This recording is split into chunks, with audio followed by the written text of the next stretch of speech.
De nuevo, viendo a Pablo como en el templo cumple aquellos ritos ceremoniales que se le pedían que hiciera. Mira, antes de seguir, quisiera repasar y añadir a un concepto a lo que dijimos el sábado pasado. Los profetas anunciaron a un Mesías que llegaría a Israel, pero de reinado universal. El cristianismo, tal como se inició y como se entiende hoy en día, apareció después de Pablo y se perdió el referente judío de la fe. E insisto, lo que también afirmé, Dios no ha sustituido a Israel por la llamada Iglesia, ni siquiera por las ramas que durante 20 siglos se han ido produciendo. Dios incorpora a Israel, a los creyentes gentiles en el Mesías.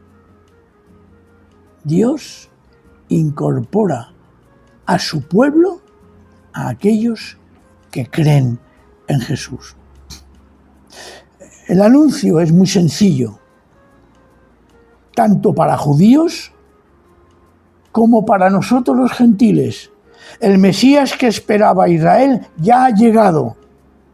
Y la fe en el Dios de Abraham, Isaac y Jacob y de Jesús es la que abre las puertas al reino de Dios a todos los seres humanos.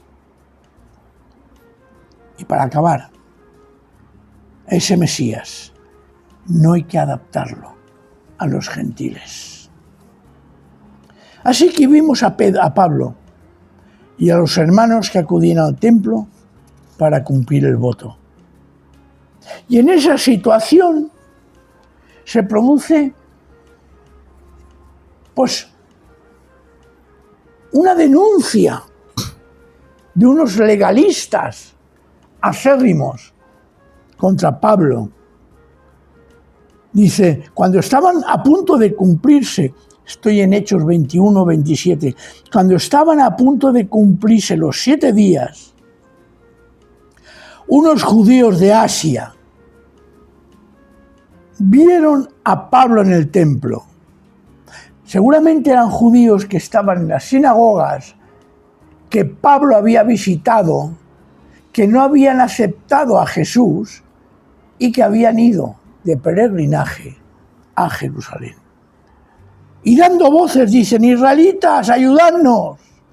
Este es el hombre que va por todas partes enseñando contra nuestra nación, falso. Nuestra ley, falso. Y este lugar, falso. Era una mala interpretación, como a veces nos pasa a nosotros de lo que Pablo enseñaba. Y dice, además, ha metido a griegos, gentiles, en el templo y profanado así este santo lugar. Decían esto porque antes habían visto con él en la ciudad a Trófimo de Éfeso, a quien pensaban que Pablo había metido en el templo y no lo había introducido en el templo. Toda la ciudad se alborotó y la gente se agolpó y agarraron a Pablo, lo sacaron a rastras fuera del templo y cerraron las puertas inmediatamente para evitar la profanación. Y resulta, fijaos un detalle, como intentaban matarle, se avisó al comandante del batallón romano que toda la ciudad de Jerusalén estaba alborotada. Fue providencial ese aviso, si no a Pablo lo hubieran apedreado. Este inmediatamente tomó soldados y centuriones y corrió hacia ellos.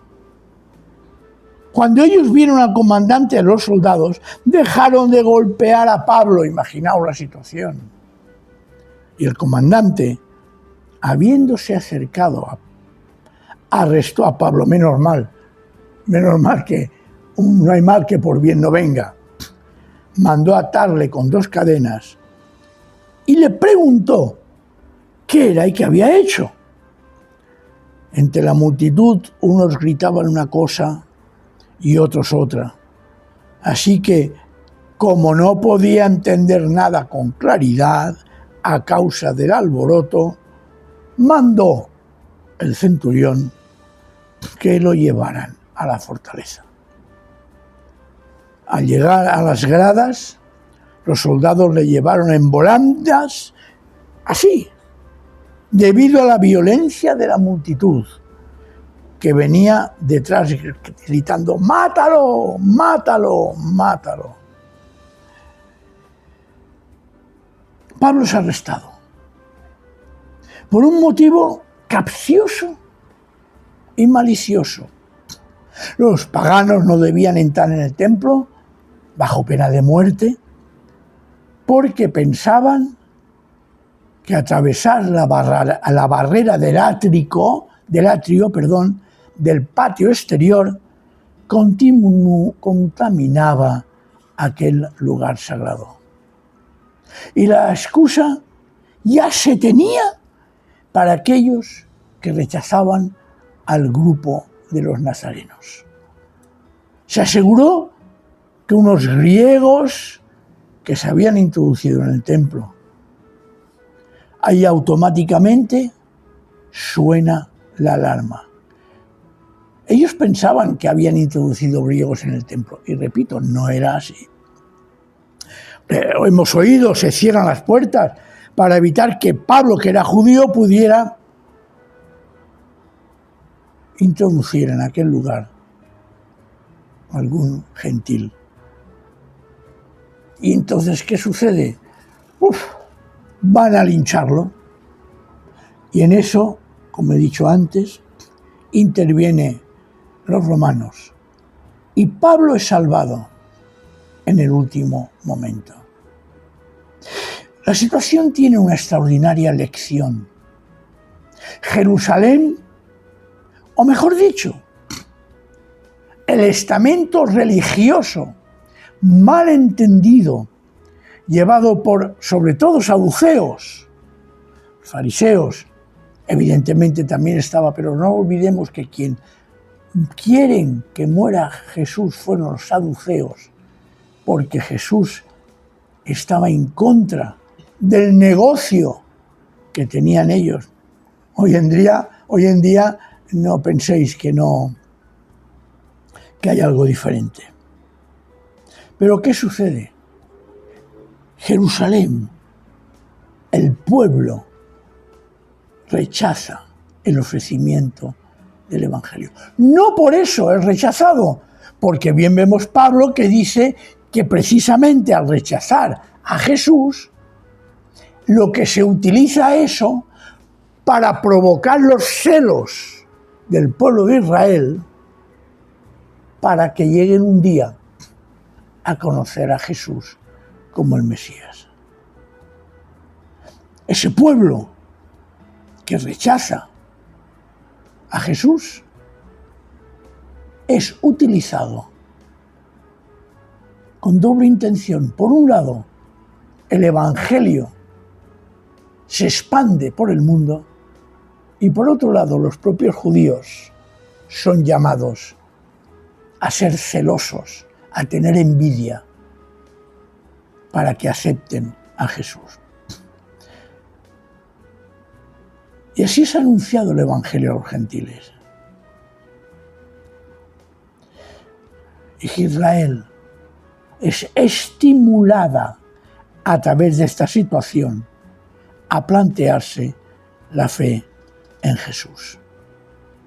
Y curiosamente, a partir de ese momento, no vuelve Pablo a aparecer en Jerusalén.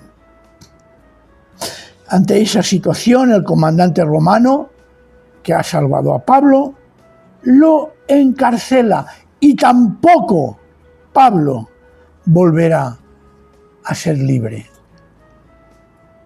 En el capítulo 22 vemos que Pablo reafirma su judaísmo y explica su conversión. Si el Señor lo permite, lo veremos la semana que viene, pero no olvidemos, por favor, no es por economía, ni mucho menos. No obtenemos ningún beneficio económico. Simplemente es por el hecho de querer y desear que la palabra de Dios se propague donde sea, aunque sea una persona, aunque sean dos, es igual, es lo de menos. Suscríbete, pon un me gusta, expresa tu opinión, porque eso va a hacer que, como dicen el algoritmo ese famoso de las redes sociales, pueda poner esto, la predicación, el anuncio, la reflexión, para que otras personas se beneficien. Y sobre todo, orar. Orar, y lo voy a decir claramente, orar por aquellas personas que hacen posible que estos vídeos, estas grabaciones, surjan adelante. Desde la persona que graba hasta la persona que tiene la capacidad y la sabiduría de ponerlo en las redes sociales. Y sobre todo, yo sé que es un poco así, no quisiera que fuera pedante, orar, como dice Pablo, por mí, para que se me den palabras adecuadas para anunciar el Evangelio. Nos vemos el sábado que viene. Am Israel Chai.